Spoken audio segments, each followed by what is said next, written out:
ആറന്മുളയിൽ വിമാനത്താവളം വരികയോ വരാതിരിക്കുകയോ ചെയ്യാം. പാടത്ത് വിമാനമാണോ വിത്താണോ ഇറക്കേണ്ടത് എന്നതാണ് ഇവിടെ നിന്നുയരുന്ന പ്രധാന ചോദ്യം. ആറന്മുള വിമാനത്താവള വിവാദം ഇതുവരെ.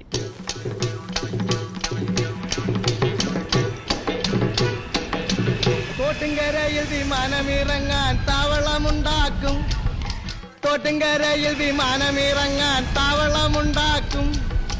കൃഷിക്കാർക്കു കൃഷിഭൂമി, പണക്കാർക്കു മരുഭൂമി.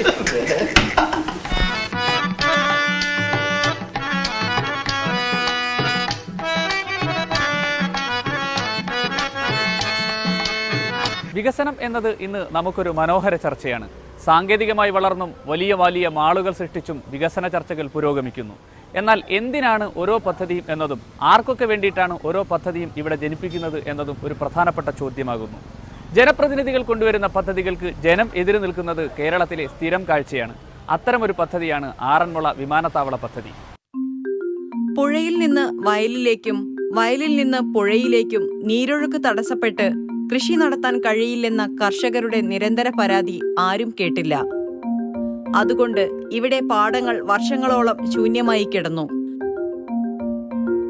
പ്രദേശത്തെ കോഴിപ്പാലവും നാൽക്കാലിപ്പാലവും നിർമ്മിച്ചതിലെ അശാസ്ത്രീയതയും ബാധിച്ചത് കർഷകരെയാണ്. ഇങ്ങനെ തരിശായി കിടന്ന പാടങ്ങളിൽ കണ്ണുവെച്ച വ്യവസായ ലോകം മറുവശത്ത് ഭൂമി വാങ്ങിക്കൂട്ടി.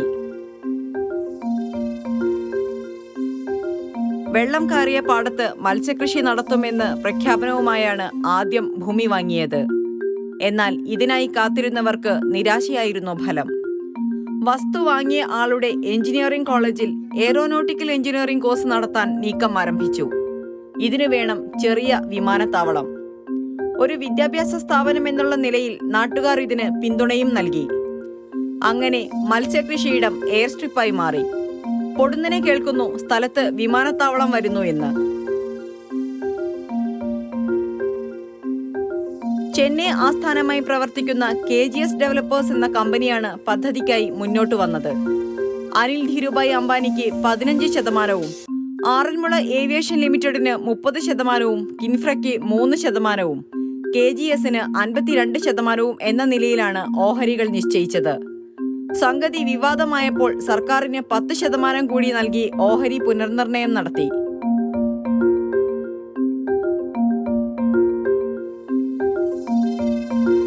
അന്നവും വെള്ളവും ഇല്ലാത്ത വികസനം എന്താണ് വികസനം? ഏറ്റവും പ്രധാനം ജനങ്ങൾക്ക് ആവശ്യമുള്ള അന്നമാണ്, വെള്ളമാണ്. അത് രണ്ടിനും അപ്പുറമായി സ്വകാര്യ കമ്പനികളെ നന്നാക്കാനും വൻപണക്കാരെ സഹായിക്കാൻ വേണ്ടിയുള്ള ഇത്തരം വികസന പദ്ധതികൾ രാജ്യത്തെ നശിപ്പിച്ചുകൊണ്ടിരിക്കുകയാണ്. അതിനെതിരായി എല്ലാ രാഷ്ട്രീയ പാർട്ടികളും ഇപ്പോൾ കുറച്ച് ബോധവാന്മാരായി തീർന്നിരിക്കുകയാണ്. എല്ലാവരെയും യോജിപ്പിച്ചുകൊണ്ട് ഞങ്ങൾ സമരം തുടങ്ങിക്കഴിഞ്ഞിരിക്കുന്നു. ഓരോ വയലിനെയും തിരിച്ചു പിടിക്കാനും കൃഷിയെ പുനരുദ്ധരിക്കാനും ഞങ്ങൾ ശ്രമിക്കുന്നതാണ്.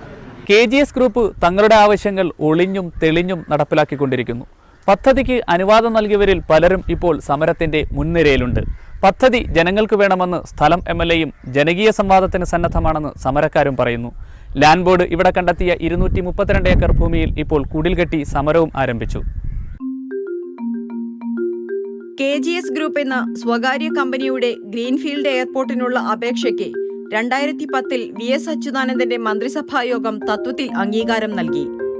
നിലവിലുള്ള നിയമവ്യവസ്ഥയ്ക്ക് വിധേയമായി സ്വന്തം നിലയിൽ ഭൂമി കണ്ടെത്തണമെന്നും സർക്കാർ ഉപാധി വെച്ചു. ഇതോടെ കാര്യങ്ങൾ നേടിയെടുക്കാനുള്ള ശ്രമങ്ങൾ കമ്പനി ഊർജിതമാക്കി. സമരവും ശക്തമായി.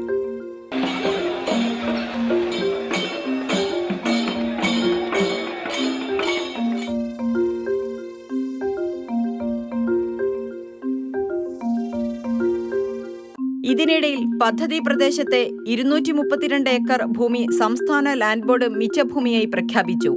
ഈ ഭൂമി തങ്ങൾക്ക് നൽകണമെന്നാവശ്യപ്പെട്ട് ഭൂരഹിതർ കുടിൽ കെട്ടി താമസവും കൃഷിയും ആരംഭിച്ചു.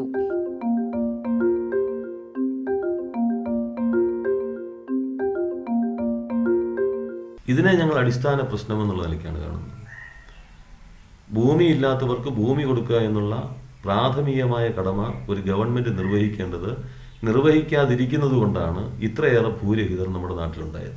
നമ്മുടെ കേരളത്തിനെതിരായി ഏറ്റവും കൂടുതൽ നിലപാട് സ്വീകരിച്ചിട്ടുള്ള കുമരനും ഷൺമുഖമടക്കം ഉള്ള ഒരു പ്രൈവറ്റ് കമ്പനിക്ക് ഈ ഭൂമി പതിച്ചു കൊടുക്കാൻ ശ്രീ ഉമ്മൻചാണ്ടിയുടെ ഗവൺമെൻറ് ശ്രമിക്കുന്നത്. അപ്പം അതുകൊണ്ട് യാതൊരു കാരണവശാലും ഈ മിച്ച ഭൂമി ഭൂരഹിതരായിട്ടുള്ളവർക്ക് പതിച്ചു കൊടുക്കുകയല്ലാതെ അവിടുന്ന് അവരിറങ്ങുന്ന പ്രശ്നമില്ല. ഒരു കാരണവശാലും അവരെ അവിടുന്ന് ഒഴിവാക്കാൻ അനുവദിക്കുന്ന പ്രശ്നമില്ല. കേവലം 600 കിലോമീറ്റർ മാത്രമാണ് കേരളത്തിന്റെ മൊത്തം വ്യോമദൂരം. 150 കിലോമീറ്റർ വ്യോമദൂരങ്ങളിലായി 3 വിമാനത്താവളങ്ങൾ ഇപ്പോൾ തന്നെയുണ്ട്. കണ്ണൂർ വിമാനത്താവളത്തിന്റെ പണികൾ പുരോഗമിക്കുകയും ചെയ്യുന്നു. ആറന്മുളയിൽ നിന്ന് 93 കിലോമീറ്റർ വ്യോമദൂരം അകലെ മാത്രമാണ് തിരുവനന്തപുരം വിമാനത്താവളം. വിമാനത്താവളങ്ങൾ തമ്മിൽ 150 കിലോമീറ്ററെങ്കിലും ദൂരം വേണമെന്നാണ് നിയമം. ദക്ഷിണ നാവിക കേന്ദ്രമായ കൊച്ചിയിലെ വ്യോമത്താവളത്തിന്റെ സുരക്ഷാ പരിധിയിൽ ആറന്മുള പ്രദേശം ഉൾപ്പെടുന്നതിനാൽ കേന്ദ്ര പ്രതിരോധ വകുപ്പ് ആദ്യം അനുമതി നിഷേധിച്ചു, പിന്നീട് നൽകി. ഇതെങ്ങനെ സംഭവിച്ചു എന്ന് ആർക്കും അറിയില്ല.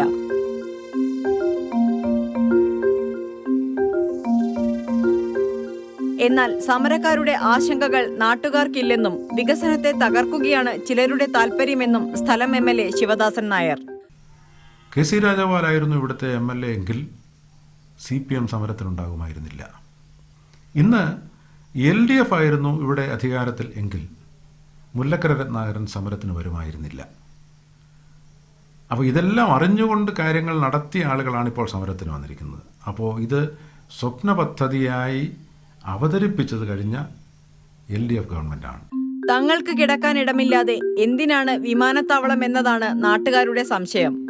വിമാനത്താവളം വന്നോട്ടെ, അതിന് വേറെ സ്ഥലം പോരെ എന്നാണ് ഇവരുടെ ചോദ്യം.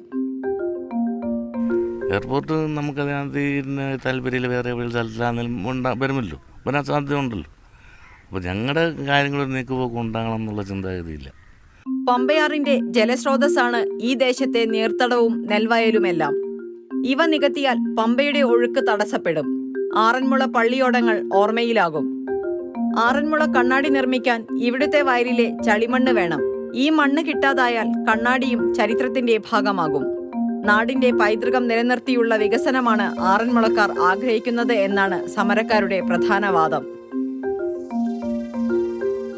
അമ്പരചുംബികളായ കെട്ടിടങ്ങളും വലിയ വലിയ മണിമാളികകളുമാണ് വികസനത്തിൻ്റെ അടയാളമെങ്കിൽ അത് ജനങ്ങൾക്ക് എത്രമാത്രം പ്രയോജനപ്പെടുന്നു എന്ന അവരുടെ ചോദ്യത്തിന് ജനപ്രതിനിധികൾ കൃത്യമായ മറുപടി നൽകാൻ ബാധ്യസ്ഥവുമാവണം.